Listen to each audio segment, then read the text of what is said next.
I am Virginia Dee Evans. Everyone calls me Dee. And I am currently employed at the University of Missouri, Kansas City in the External Relations Office, kind of a staff liaison to the areas surrounding neighborhoods of the Volker campus, and liaison to our elected delegation in Jefferson City and with the county, state, and federal government.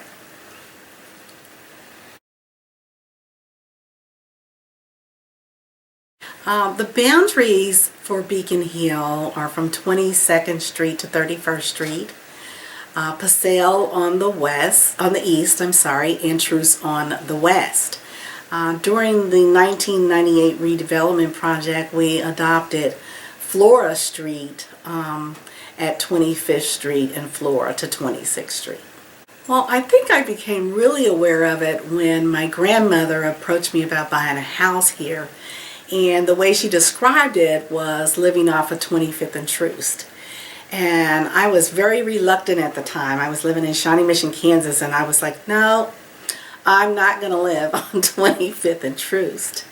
However, I did know that my parents were at least my mom was very familiar with this area because the minister of her church lived at 26th and Tracy.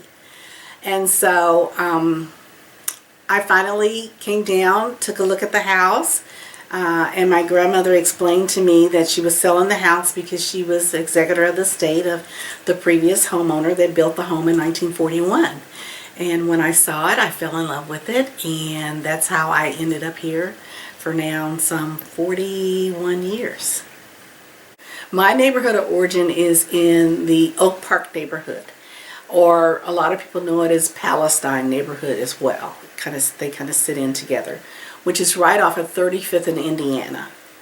And of course, you know, Central High School sits at Linwood in Indiana, which is 32nd Street. So we were just a few blocks from my high school. And I went to Stanford B. Ladd Elementary School, which was at 36th and Benton. So we walked to elementary school, and you met neighbors from 35th in Indiana all the way over to 35th in Benton. I mean, you knew families. You know, I can remember getting home one day from school, and my mother asked me how was class and how was school today, and a neighbor had already called her and told her I went home the wrong way. I went the opposite direction that neighbor on Benton would see me walk home. You know, so that's the joy and the connection about neighborhoods, and I think that's the way it should be today. We should be able to know who our neighbors are, support their kids if we see them walking down the street. You know, I mean, I think it has a lot to do with crime. We don't know our neighbors, and that, you know, those things back in those days, some of those things need to be repeated today.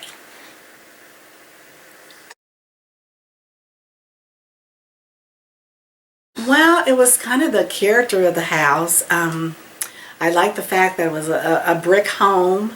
When I walked in, of course, you could see that the original owner, who was a doctor, you could see all of his artifacts from his business as a physician, and there was a baby grand piano in the living room. It was still kind of furnished, and it was just had a lot of character to it.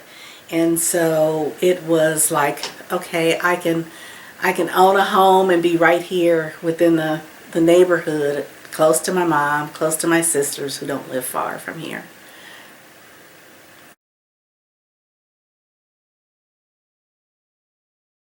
His name was Royal and Maisie Fleming. He built the house in 1941, and he was a physician. And they moved here from Sedalia, Missouri. And some of the old pictures that I've got of the home and some of the design plans for the house talk about how he traveled. And when he went to other places, he replicated a lot of the home and a lot of the landscaping around the home with all the trees and the bushes and holly trees out back and walnut trees and hedges from what he had seen from his travel. The blocks were full of home and home ownership. They were large brick homes with large front porches from on the Tracy and Forest side in West Passaic, from 27th Street to 22nd Street. They had backyards, large three-story homes. There were some smaller scale homes built up on the West Passaic, which you'll see to the kind of to the north of my home. But they were, you know, very large, just beautiful. They weren't quite Victorian, but I don't know what you call them. But they were just beautiful homes with big front porches, and it was a neighborhood because, I mean, there was no vacant lots. It was a neighborhood. Kids, you know, my daughter was playing around the corner. She could walk around the corner and play with other neighbors' children. And so you could tell that it was a thriving neighborhood.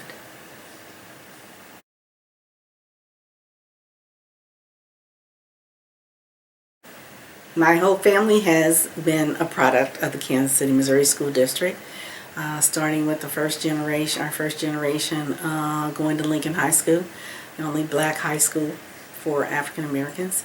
And I went to Central High School, and of course we were in the middle of desegregation, and some of my actual neighbors divided the neighborhoods, where some kids had to go to other schools. They were being bused, and some were in walking distance of neighborhood schools. You know, and I think that's a big breakdown today, because it also broke down neighborhoods. And what I've learned over the years is there was some advantage and there was some disadvantage. I find there was more of a disadvantage for DSEG. My aunt, former Senator Wilson, was a prodigy of the Kansas City, Missouri School District. She worked with them for 35 years as a teacher and also as an administrator. So we've been very supportive of public schools. But being so supportive of public schools almost means you have to be as supportive for neighborhoods, because we went to school in our neighborhood. You know, you could walk blocks and everybody knew everyone, and you felt safe. You know, we were only 3 blocks. I was only 3 blocks from Central High School, and we walked to school every day. But it was I think in some degrees it was probably traumatic for a lot of students, a lot of parents, you know, when they started DSEG.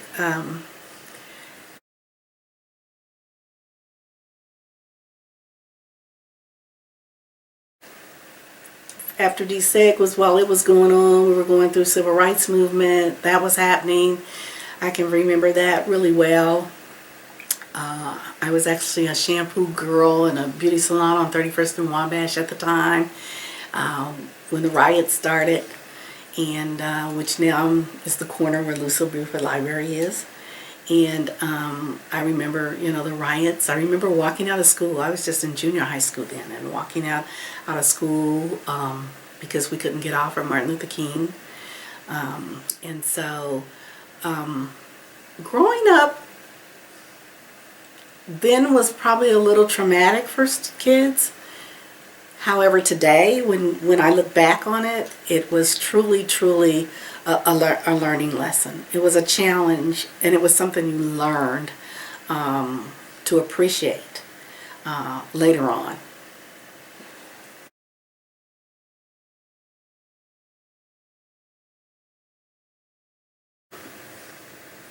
My family is a long family of educate. I'm not a first generation college student, I'll put it that way. My grandparents attended Lincoln University, and we have 5 generations that attended Lincoln University and graduated from Lincoln University. I was in school at UMKC, and my last semester I did not complete and had 15 hours left to complete. But I went back 25 years later and got a degree from Ottawa. And I've always been community engaged. but I've also had the opportunity to work in a few other fields. My sister, who is a physician, she's a family medicine physician, moved here in 1980 and opened her private practice. So I became her office manager. My cousin was a lab tech. Another cousin was, I think she was the office manager. And I did that for a while and then went on to Blue Cross Blue Shield. Left Blue Cross Blue Shield and went to Spoke Ridge Geriatric Center. I was there like 11 years. But met a lot of people from our neighborhood and community that were placing individuals in nursing facilities. Really understood the process for that. And after that, I ended up going to the Blue Hills neighborhood, where St. Therese Church had an initiative to open a computer center. And it was when computers were really becoming the thing. And so they had funds to open a center on 58th in Michigan. And it was called InTech, Neighborhood Technology Center. And I was asked to be the executive director. And I did that. Teaching residents how to do job searches online, fill out applications, seniors how to use the computer to look up Medicare and Social Security information, a lot of, computer training. So I worked there in the Blue Hills neighborhood doing that. And in 1998, I ran for Jackson County Democratic Committee woman. And did that, and what that means is that I'm elected, and I am elected for the 2nd Ward, and have been now, and it will be 24 years as committee woman. And I have right now about 7,500 registered voters within the 2nd Ward. And what that means is, as a ward committee person, you really try to reach out to those registered voters and talk to them a little bit about the voting process, what's important, what's coming up, what are the issues that impact you daily. My biggest focus is voting in the local elections, because those are the ones that do impact you every day, not just when it's a presidential election. And so I ended up going and doing a fellowship at Rutgers for Women in Politics Center. And that was exciting. And I did that fellowship and continued my political work, if you must say, with Freedom Inc. And then I became campaign committee woman for Yvonne Wilson when she ran for the House and the Senate. So that pretty much, after she won her Senate seat, got me to UMKC in Community and Public Affairs. And with all of that community experience and being in the neighborhoods and working, in the political arena, pretty much landed the job that I really just loved. And a few years later, kind of transitioned over to external relations. We did a lot with our elected officials. But I also staff 8 neighborhood groups out on the Boca campus. So I'm still involved in the job that I do, and in the work that I do outside my job is neighborhood and the building relationships with elected officials. So that's pretty much how that was my training. It was almost self-taught just by being involved. And that's the key. I have asked residents here, just get involved. You don't have to go to every meeting, but watch a meeting or two on the city council. Or if you see one that interests you, go to that meeting. Because, as a neighborhood president, you can't do it by yourself. You have to have residents help you. And so I encourage that a whole lot.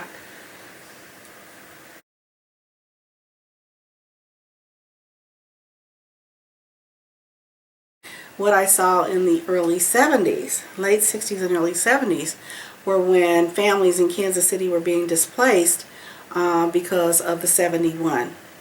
And those were a lot of my classmates and friends who were, given the opportunity to move to what was called then the suburb to Grandview.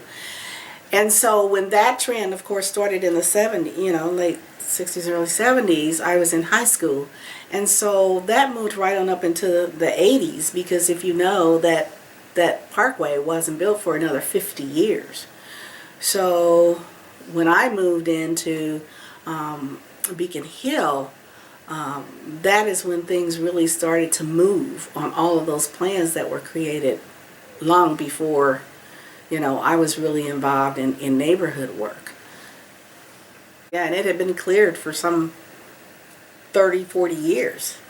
It had been just clear land. There were no, now I can look out my living room window and actually see 71. Since I have the lots across the street, I can actually see and hear the traffic. So when they started some of that construction on this north end of 71, we could hear that happen. And we found foundation. The foundation began to change in the houses, I'm sure, because they began to change in my house, just from the blasting and all the work that was going on to put in 71. So yeah, we were here most of the time they were putting it in on this north end.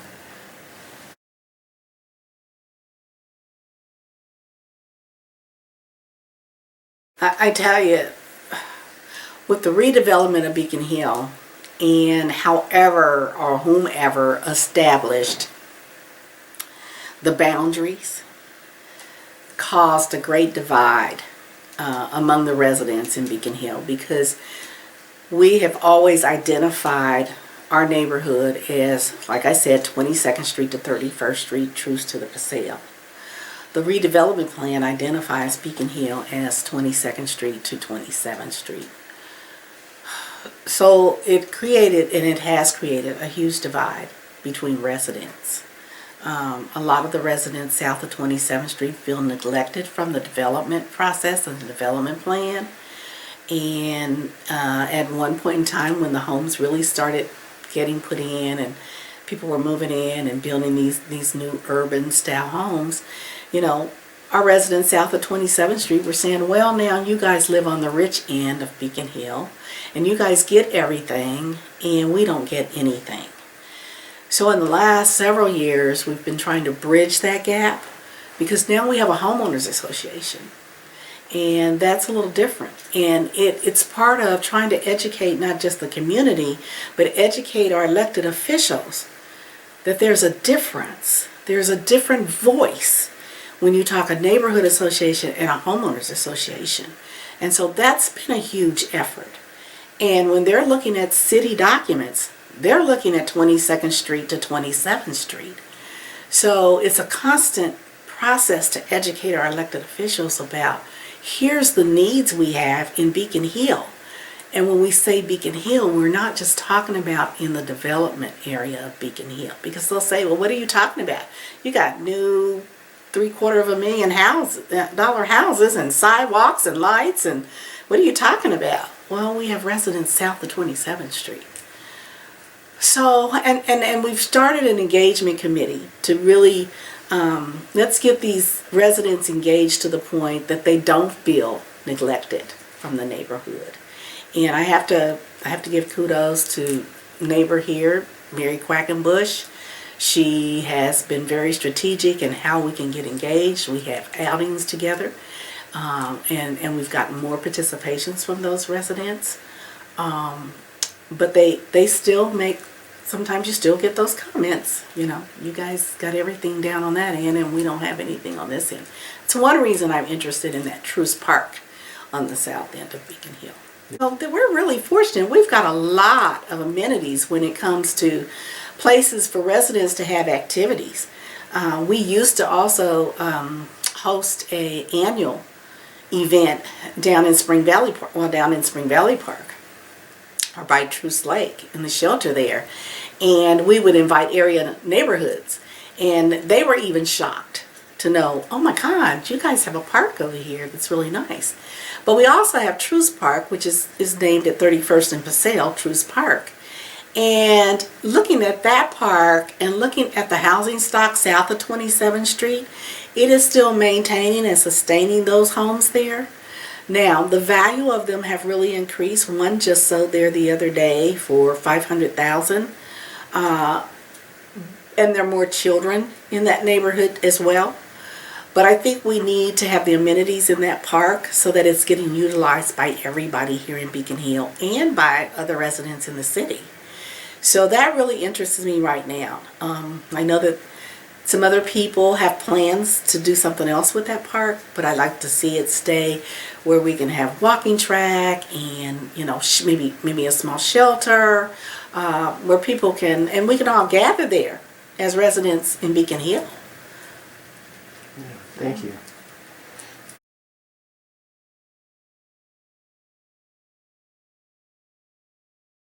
Oh gosh, I don't know. I think this development was a big challenge because initially it was like presented to the neighborhood a little differently. And I know with time things change. You know, cost of living changes, the economy changes, things are more costly.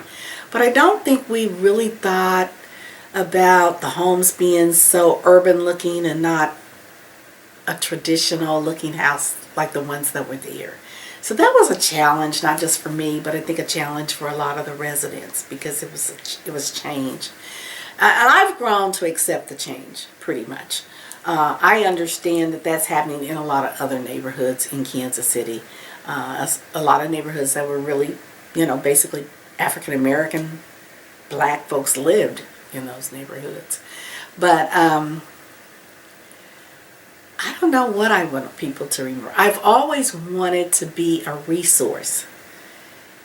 And I think that's what I've been. I've been a resource to the community. You know, if I don't know the answer, I'm going to find the answer for you. Whether it's, I mean, I've had people call me in the middle of the night and says, okay, you know, a car was stolen out front. And I'm like, well, call the police, you know. But I mean, there are resources that the black community has not had access, always had access to. I'll tell you, I ran for city council in 2015. And one of my big platforms not only was neighborhoods, but it was entrepreneurship. And for years I have been writing and helping people do marketing plans and business plans. And I have probably started maybe 6 or 7, help people start 6 or 7 businesses. Different, doesn't matter what the business is. But my whole thing is in our community, they lack the resources. Now I have to say Casey SourceLink at the university is really a good source. But a lot of black individuals are not comfortable with going to Casey SourceLink. And so I've been able to help them not only for the purposes of opening their business, but understanding their business from start till the door is open. And when the door is open, so what do you need to know financially? What do you need to know for marketing? What do you need to know if you go to a banker? Because, you know, we're kind of reluctant to go to Small Business Administration or any of those other places if you don't understand. So that's been a big passion for me. And so I'd like to think that people are looking at me like she has provided a lot of resources to residents of Kansas City. And if you need something, call Dee Evans. And if she doesn't have it and doesn't already know, she'll find it for you.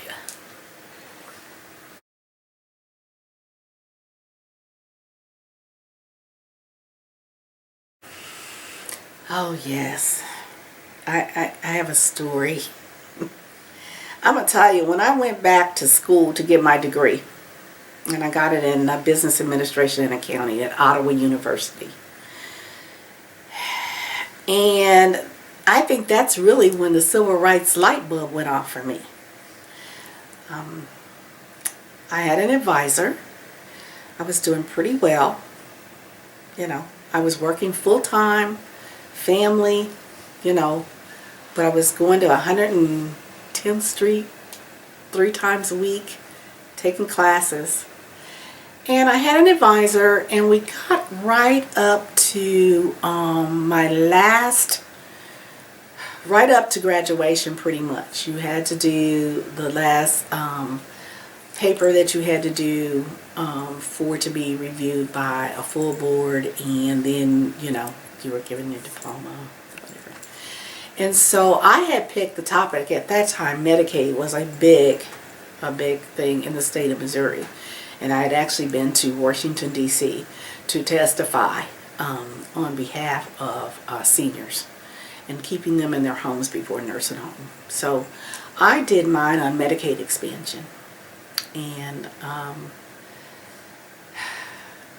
I got to my last 2 weeks before graduation, and my advisor said 3 of my credits did not transfer from UMKC. Well, I was like devastated, and this was going to keep me from graduating. So, well, I'll tell you what. You can watch these 5 films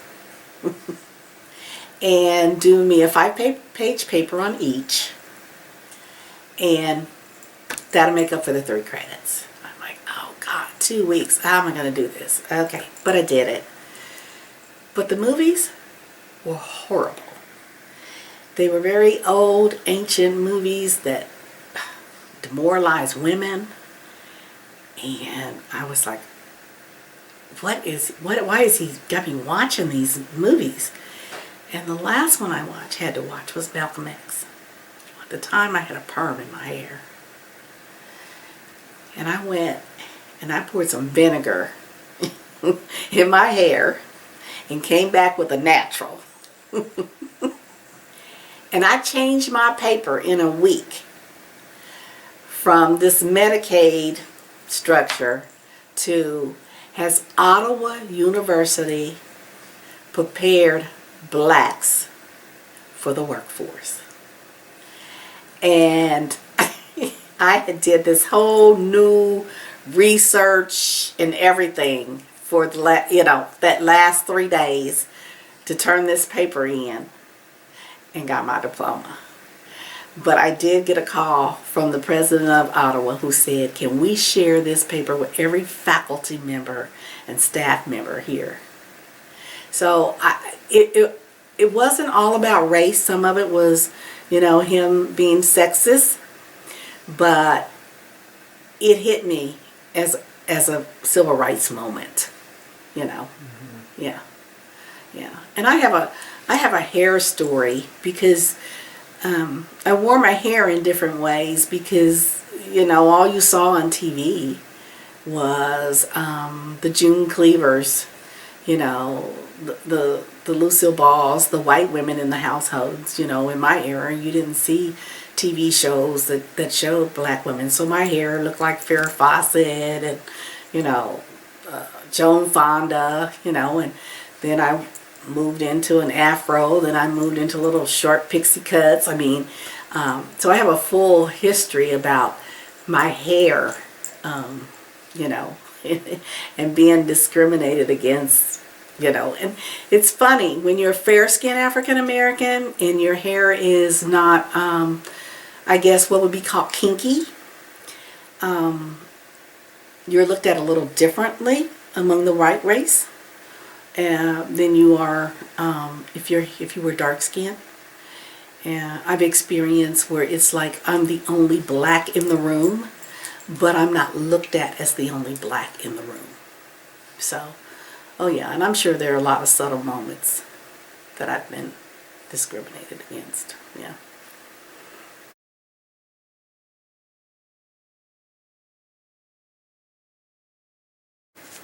Well, I can't remember, God. We have, what is it? 1, 2, 3, 4, 6, 7 churches around to surround us. They haven't been real involved. Now, Reverend Mabin has been, because his church is at 28th and Tracy, I think it is. The church at 20th, the dome. Yes. 28th and Forest. 28th and Forest. The KC Prayer Dome. Yes, yes. Reverend Mabin. And I think there's a small strip of the street up there that's named after Reverend Mabin. And he was very involved in the neighborhood as one of the institutions. But now we have a lot of new institutions. You've got the Kansas City Public School District. You've got MCC, Metropolitan Community College now and is building along the Troost Corridor. And since we include the east side of Troost in our neighborhood association, we have a good relationship with them. Amethyst Place, the director attends our meetings. We're right now in discussion with Kansas City Public School District about a development parking lot at 29th and Forest. So we do have a good relationship. We're creating those relationships with those institutions down the Troost Court, because that's where they are. And they've been invited to our monthly meetings. Yeah.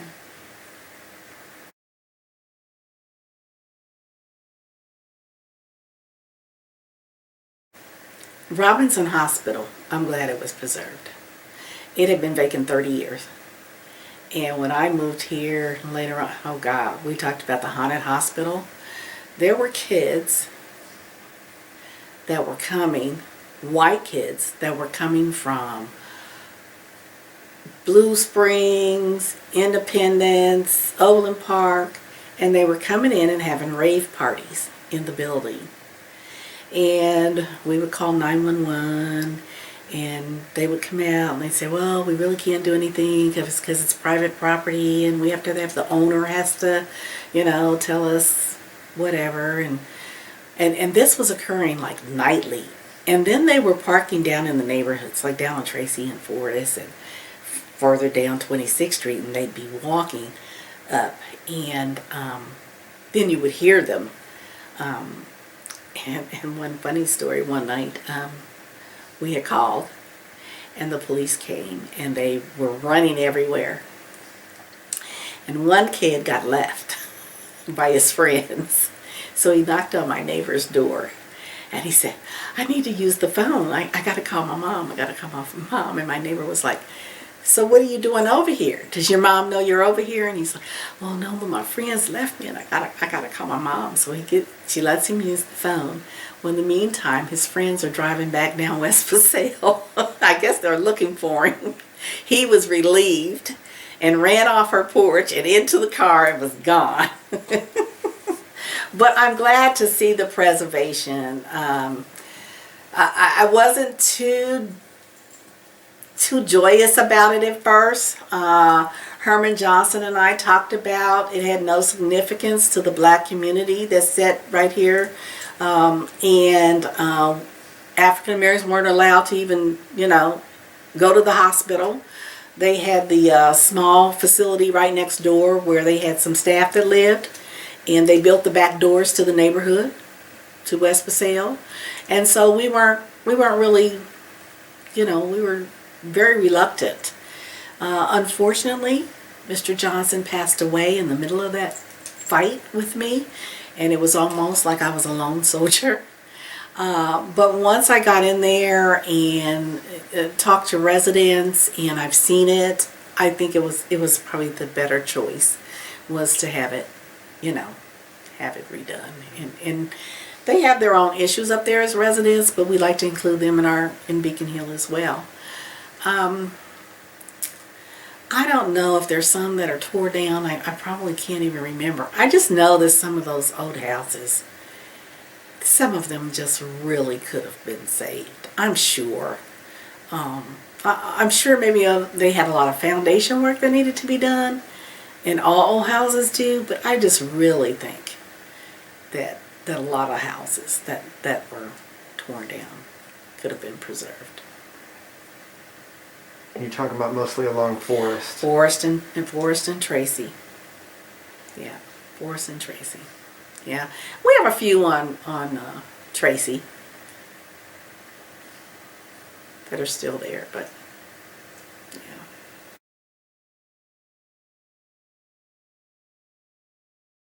I do have old artifacts that shows. These are very old plats of Beacon Hill.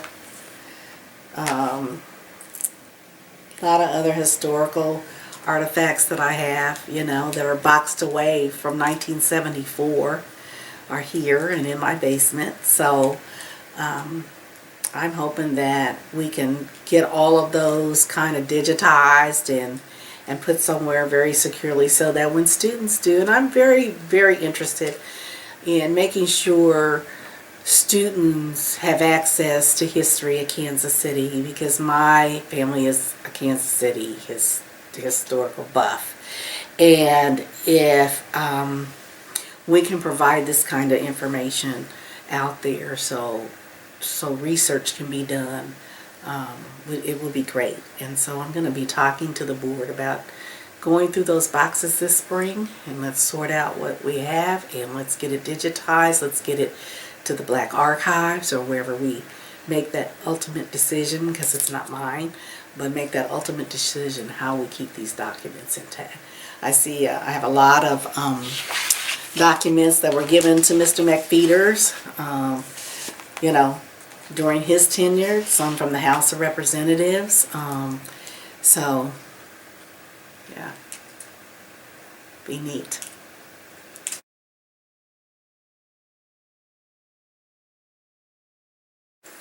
Well, I think when we had our center, that made a huge difference, because we had something was always happening at the center, at our neighborhood center.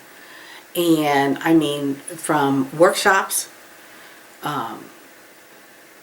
sales, you know, something was always happening. So you always saw your neighbors. You saw your residents on a regular basis, because at any time we could go down to the center and there was always something going on. Since the center has not been there, we really have not been able to engage that way. We've been meeting in Central Patrol now, oh God, almost 20 years. And so we don't have a space of our own where we can bring residents together. And so that's been a huge issue. Just recently, last year, we were approached by the city. The development plan called for a new space, new lots, to rebuild a center. Well, the city, you know, well, we don't have the money, but you got the lots. Well, they just recently came to us and said, you know, well, we would like to zone these residential now and complete this block. And you know, my first thought was, okay, so now we don't have any lots for a community center, which is what we're trying to get back to in order to get all our residents engaged. I think that would pull a lot of even the residents out of West Paseo. Senior living would come down and take advantage of some of the programs that we could do in a center. So my thought was, you know, that makes sense though for you all to want to complete that block with a couple more houses, and it would be, you know, all residential. But there's some lots up here in West Paseo that are owned by the Homeowners Association, and I think that would be a good idea. What about a lot over there for a community center? And I approached the Homeowners Association, and we had a couple of conversations with their board and a few people, and we got together, and then we got together with the city, because I'm saying to them, we're not going to okay the zoning unless we can come up with some options.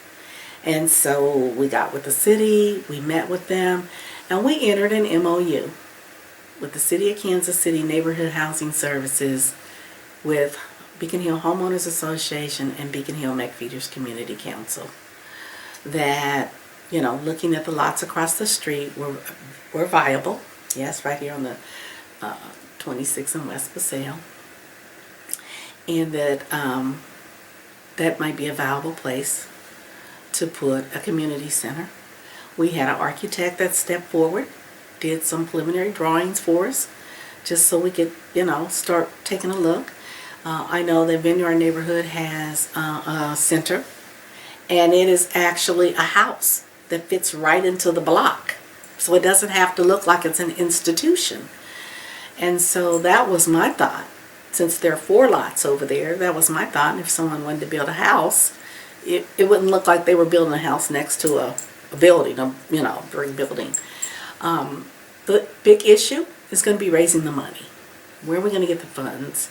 And coming up with a development, you know, fund development plan where we can really raise the money for that. And I think we can do it. But I think that's where we're going. That's the difference. You know, when that community center went away, it kind of separated, siloed people. It was here when I got here. McPeters Community Council was created in 1974. I can't quite remember the year they purchased the house. Not only was it the house, there was a vacant property to the south of it. So they had vacant land to the south of it. And I tell you what, some of our institutional neighbors were engaged in the center as well. Welcome House, which is where men are for rehab. And they would come down and engage in helping whatever we needed. So for instance, when we needed a handicap ramp, they came down and actually built it for us. You know, so it was a place where everybody could gather. It was already established. Meetings, that's where our meetings were held. That's where our luncheons or whatever workshops, or we bring in elected officials and speakers, and holiday parties were all held in that location. And so, of course, like I said, during the redevelopment plan, then the acquisition of the house and the land was given to the city. Now we received those proceeds. It wasn't a lot, but we still have that money. We put it in a CD. And we've been holding it 20-something years now. In the event we got a center, we would at least be able, even if we raised the money for the capital to build a new center, at least we could show good faith that we had X amount of dollars to buy furniture, computers, whatever we might have needed in the center. And so we still have that today, because that's the hope. That's a legacy I want to leave in this neighborhood.